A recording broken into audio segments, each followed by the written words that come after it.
des gens dont on sait qu'ils ont une formidable fraude fiscale, et qu'il suffit que Mme Bettencourt, qui est une femme d'ailleurs fort estimable, et à son âge, elle aura droit qu'on lui fiche la paix, c'est vrai.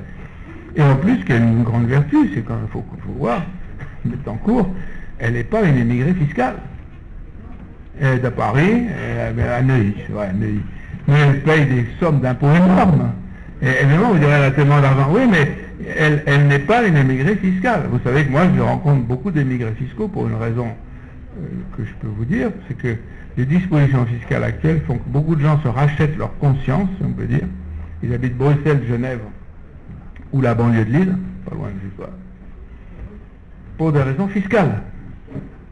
Avec le TGV, par moment on se demande si le TGV ou les trains rapides n'ont pas été faits pour eux. Mais écoutez, je les rencontre dans les trains. Il y a des gens que je connais, et il y a des gens que je connais, on ne peut pas les joindre autrement que sur un portable. Pourquoi? Pourquoi? Mais si on sait pourquoi, c'est qu'ils ne veulent pas donner leur numéro en Suisse, ils ne peuvent pas donner leur numéro en France, et ils peuvent donner leur portable qui marche, etc. Il y a des gens comme ça qui actuellement, il y en a des centaines, et pas seulement des vedettes connues. Bon. Alors Mme Bettencourt, à cet égard, il faut lui rendre hommage, elle est là, son mari était sénateur, ils ont toujours donné beaucoup d'argent, toutes sortes de trucs, et elle, bon. Cela dit, il y a quand même quelque chose de cocasse, parce que quand on apprend qu'elle va régulariser sa situation fiscale, bon, c'est quand même très choquant que cette façon soit traitée comme elle est traitée. Je ne sais pas ce qui est vrai sur Woerth, sur Madame Woerth. Je ne sais pas si c'est vrai. Qui a proposé la décoration de Monsieur Demestre? On sait que c'est Woerth qui l'a lui a remise. Je ne sais pas qui est l'origine de quoi. Ce qu'il y a, c'est que l'ensemble est une atmosphère délétère et dégueulasse. Et quand on condamne des mômes de banlieue à 4 ans de prison, comme je l'ai vu la semaine dernière, pour avoir piqué 3 portables 3 fois de suite, évidemment, à partir du moment où ils sont récidivistes, hein, et ils sont devenus majeurs, ils peuvent se retrouver. Comment voulez-vous que des gosses comme ça comprennent quoi que ce soit à l'idée de droit et de justice, alors qu'ils peuvent vivre dans les journaux, etc. Ils sont là, des milliards. Voilà. Donc, je n'avais pas fait ce livre pour ça, mais il va servir aussi à ça. Ce sont des mômes déstructurés, désocialisés, déscolarisés dès 11 ans, c'est-à-dire que ce sont des enfants, des adolescents, dont la vie n'a rien à voir avec ce qu'était la vie des enfants, des adolescents de l'ordonnance de 45, en 46, en 47, en 48. Donc on vit avec un système, quand il y a des mesures qui sont prises, le juge pour enfants dit bon, on va le mettre dans un centre de placement, etc. Le centre de placement, la décision est prise, au bout de 4 mois, elle n'est pas appliquée. Le môme dit on m'a menti. Ils ont trouvé un stage dans un établissement scolaire adapté, etc. Vous allez passer le CAP, le type est tout content, il va passer le permis de conduire. Et 4 mois après, il est nulle part. On lui a menti. Les juges des enfants n'arrêtent pas de dire on nous met dans des situations impossibles parce qu'on applique la loi, on dit qu'on va appliquer la loi, mais la loi, les décisions qu'on prend en vertu de la loi n'ont pas de suite. Vous comprenez? Donc c'est une situation très angoissante, très anxiogène pour l'ensemble de la société. Alors en plus elle repose sur des faits peu connus, comme la situation de cette jeunesse délinquante qui est peu connue. Pourquoi elle est peu connue? Pourquoi personne ne connaît la justice des enfants? Pourquoi je me suis transformé en avocat pour la connaître? Parce que pour entrer dans un tribunal pour enfants, il faut être soit un voyou, soit présumé tel, soit un flic, soit son père ou sa mère, du voyou, soit la victime, soit le témoin, soit l'éducateur spécialisé, soit le juge, soit le greffier, soit l'avocat général, soit un avocat. Qui voit ça? Personne d'autre n'entre. Et heureusement d'ailleurs, moi j'ai assisté à des assises. Quand j'étais étudiant en droit, on nous disait les assises, c'est la justice populaire, il se passe des choses. Parce que les assises, c'est une justice orale. Les jurés, ils sont là. Certains d'entre vous étaient jurés ici. Aux assises, le juré arrive, il n'y a pas de dossier, il n'y a rien. Il écoute pendant des heures, des jours. Bon. Les assises, c'est ça. Or, aux assises, il se passe, on apprend ça dans les facs, on apprend ça quand on est étudiant, moi j'ai appris ça aussi quand les flics m'ont raconté ça quand j'étais à l'intérieur, les procès d'assises c'est autre chose, il y a des gens qui se révèlent, il y a des coups de théâtre, il y a des retournements de situation, il y a des aveux, il y a des... Ben moi j'ai vu ça ces derniers jours. 3 des garçons qui avaient nié depuis 2 ans étaient en préventif depuis 2 ans. Simple détail, l'affaire a été menée telle qu'elle aurait pu être jugée en 4 mois.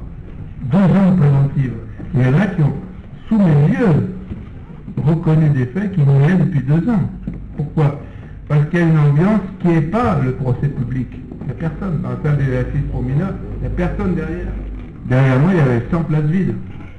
Il y avait en présence une demi-douzaine de coupables, de criminels. C'est des petits crimes, mais c'est des crimes. Et puis le jury, et puis quelques avocats. 10 flics. 10 flics, hein, en permanence. Bon. Ben voilà, c'est une situation terrible, quoi, qui est peu connue. Or, ces jeunes, aucun d'entre eux, quand on apprend leur histoire, il y en a un d'entre eux, alors qu'il est, je ne sais pas quelle peine il aura subi, parce qu'ils ne m'ont pas appelé, je pense que le jury délibère encore. Il y en a un, il a été violé à 4 ans, battu toute son enfance, jusqu'à ce que la DAS le prenne et le placer. Il est placé à l'âge de 6 ans. Il a été à l'école épisodiquement, en vérité jamais, etc. Il n'étudie que depuis qu'il est en prison. Lui, il adore la prison, lui. Il le dit. Pourquoi? En prison, il n'est pas battu, il est assez discipliné, etc. Et il fait des études, etc. Bon. Mais ce gosse, il va être condamné sans doute quelque chose. Mais quand on prend le martyr qu'a été sa petite enfance, après son enfance, il a un souvenir d'une famille dans l'Ariège où il était placé pendant 4 ans. Et cette famille, comme les familles ont fait des placements, ce sont des professionnels, ils sont payés pour ça, ce sont des gens choisis, et ils ont un âge de retraite. Et quand il avait 12 ans, on l'a arraché à cette famille où il était heureux, il continue encore à leur écrire toutes les semaines. Bon, ce gosse, donc, il a été dans sa famille naturelle, si l'on peut dire, il a été battu, violé, torturé, il a été mis dans un ordre, il va dans une famille où il est adopté par des gens gentils qui le... Bon, on l'arrache à ça, on le met ailleurs, il devient enragé. Entre 12 et 15 ans, il devient enragé. Et un gosse enragé, puis depuis qu'il est en tôle, il n'est pas enragé parce qu'on l'envoie à l'école, il fait du sport, il fait du foot. C'est terrible, ce sont des vies. Il y en a des dizaines, des centaines comme ça. Et ça, ce sont des gosses qui sont pratiquement tous issus de la 2e génération de l'immigration, qui vivent dans les cités, qui se sont déjà en prison, qui se sont exclus de tout. En fait, ils ne sont pas restés à l'école. En fait, ils n'ont pas de boulot. En fait, ils n'ont pas d'espoir de boulot. Je parle du droit. En fait, ils ne se sentent pas vraiment français. En fait, ils ne se sentent pas du tout maliens ou tunisiens ou sénégalais. En fait, ils se sentent aimés par personne. En fait, ils ont été... La famille n'a pas vraiment existé pour eux, ni l'école, ni la société. Bon, c'est une donnée. Et en fait, la société française s'arrange de les ghettoiser. Ouais, non, c'est quelque chose, il n'y en a pas beaucoup qui se suicident, les adultes se suicident plus que les jeunes en prison. Cela dit, bon. Vous voyez, donc, c'est quand même une situation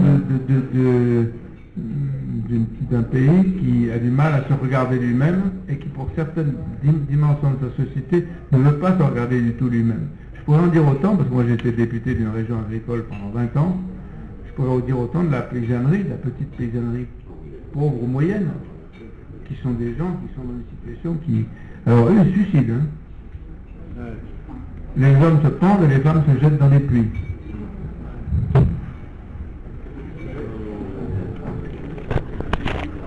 Merci Pierre Jox. Il faut demander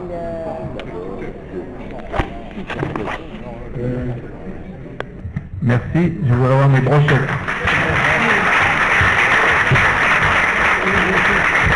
Merci Pierre Jox, merci.